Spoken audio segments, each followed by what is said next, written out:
Ada informasi nih, katanya LSM Amerika Serikat mengintervensi jalannya politik, dan terutama pemilu 2024 nanti. Informasi ini dilontarkan anggota DPR Muhammad Misbahun dari Partai Golkar. Secara khusus, dia menyebut bahwa nama LSM dari Amerika Serikat itu adalah International Republican Institute atau disingkat IRI. Nama IRI ini memang sudah dikenal di kalangan kelompok-kelompok pejuang demokrasi di Indonesia.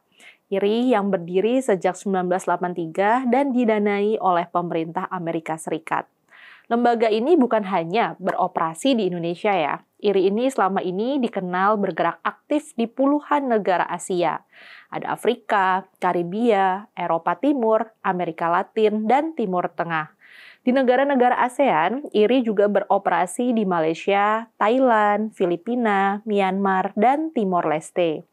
Tapi IRI nggak ada di negara-negara tidak demokratis seperti Singapura, Brunei, dan Vietnam. Di berbagai media, IRI juga diberitakan terlibat misalnya dalam pergolakan politik di Mesir, Tunisia, dan beberapa negara Arab. Dana terbesar IRI datang dari sebuah lembaga donatur bernama National Endowment for Democracy atau NED. NED disebut-sebut didukung oleh Dinas Intelijen AS atau CIA. Indonesia memang menjadi salah satu wilayah operasi mereka karena dianggap memiliki nilai penting bagi Amerika Serikat. Yang mendapat perhatian secara khusus oleh Misbahun adalah program pengembangan kaum muda untuk memimpin partai politik. Program pendidikan kaum politisi muda ini sudah berlangsung sejak 1 Juni 2022 dan kabarnya sudah berakhir 31 Maret lalu. Menurut Misbahun, program ini memang bertujuan meningkatkan kapasitas dan peluang bagi kaum muda untuk bisa memperjuangkan reformasi demokrasi. Di program itu, peserta juga dididik untuk mengembangkan reformasi partai politik. Tapi, sistem politik yang hendak dikembangkan adalah yang sesuai dengan kepentingan Amerika Serikat.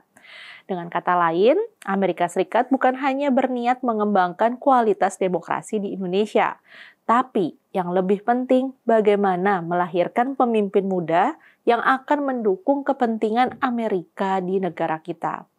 Dalam menjalankan program-programnya, IRI mengalirkan dana kepada LSM-LSM lokal.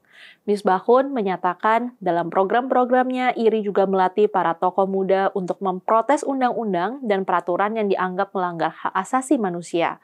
Misalnya demo kelompok buruh untuk menentang Undang-Undang Cipta Kerja. Juga pelatihan uji materi atas Presidential Threshold 20%. Program semacam itu dianggap Misbahun sebagai intervensi terhadap politik Indonesia. Itu juga mengganggu kedaulatan dan kepentingan nasional. Karena itu, menurut Misbahun, agenda IRI ini harus dilawan. Caranya dengan menghentikan program IRI yang diduga melanggar hukum Indonesia dan mengganggu kemandirian penyelenggaraan pemilu 2024. Saya dan teman-teman di CSW memahami kekhawatiran Pak Misbahun. Kita semua tentu perlu mengawasi kehadiran lembaga-lembaga asing yang terlibat dalam politik Indonesia. Tapi CSW merasa IRI nggak perlu sampai ditutup. Harus diakuin, IRI membawa banyak manfaat buat demokrasi di Indonesia. IRI ini kan adalah salah satu LSM di Amerika Serikat yang selama ini dikenal memperjuangkan demokrasi di seluruh dunia. Pemasukannya pada 2018 mencapai 55 juta dolar AS alias 770 miliar rupiah. Stafnya di seluruh dunia itu ada 400 orang. Di websitenya juga tertulis bahwa IRI berkomitmen untuk memperjuangkan kebebasan dan demokrasi di seluruh dunia. Di Indonesia, IRI juga hadir sejak tahun 90-an ketika gelombang demokratisasi mulai berlangsung di Indonesia. Ada banyak program yang dijalankan. Salah satu program IRI di Indonesia yang disebut Misbahun itu adalah ELA atau Emerging Leaders Academies. IRI mengundang dan membuka kesempatan bagi para tokoh muda di berbagai partai politik, LSM, dan organisasi kemasyarakatan di seluruh Indonesia. Seperti terlihat dalam namanya, program ini berusaha menumbuhkan para calon pemimpin dari berbagai partai, LSM, dan organisasi kemasyarakatan lain. Dalam program ILA, peserta mempelajari teknik kepemimpinan, strategi kampanye, metode reformasi partai, pembuatan kebijakan, dan juga branding personal. Untuk soal branding, peserta belajar tentang melakukan kampanye secara efektif, baik secara online maupun offline. ILA juga membantu pengembangan jaringan antar tokoh-tokoh muda di seluruh Indonesia. Para peserta pelatihan bahkan juga belajar bagaimana melakukan analisis anggaran, pembuatan naskah undang-undang, bagaimana meningkatkan respons pejabat pemerintah terhadap kepedulian masyarakat. IRI juga aktif melakukan Focus Group Discussion atau FGD dengan mengundang tokoh-tokoh masyarakat untuk membicarakan isu-isu kontemporer. IRI serius mengembangkan program di Indonesia karena sejumlah hal. Karena Indonesia adalah negara besar yang berada di wilayah geografis yang strategis. Indonesia juga adalah negara dengan penduduk muslim terbesar di dunia.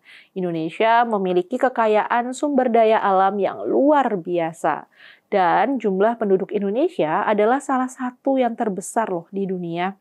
Karena itu, AS sangat peduli dengan kualitas demokrasi di Indonesia.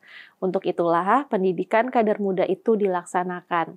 Seperti yang tadi dikatakan, hampir pasti dalam program ini termuat kepentingan Amerika Serikat. Tapi, program ini juga mendidik para tokoh muda untuk mengembangkan kecakapan dan intelektualitas mereka. Mereka dididik untuk memahami demokrasi dengan cara yang benar. Karena itu rasanya nggak perlu ya kita sampai begitu ketakutan sampai merasa perlu menutupnya. IRI perlu diawasin, tapi nggak perlu dihilangkan kehadirannya di Indonesia. Saya, Rizka Putri Abner, undur diri.